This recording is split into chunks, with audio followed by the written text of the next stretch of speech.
Masungit daw sabi nila, di nila alam bawat utos sinusunod.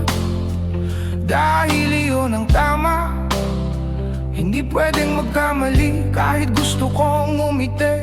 May pamilya akong uuwian, kaya kailangan maging matatag. Hindi ako nandito para husgahan ka, nandito ako para siguraduhin ligtas ka. Kung minsan mahigpit, minsan tahimik lang, trabaho ko to, hindi personalan.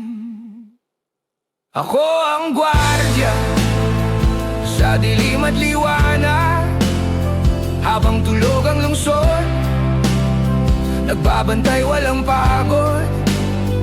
Hindi mabalak baka ng kapalit ng hirap, dangal lang sandata tungkulin ang dahilan. Ako ang gwardiya, tahimik na bantay, hindi basta nakadayo, may pinanghahawakan. Kahit maliin, kahit di pansinin, tatayo pa rin hanggang matapos ang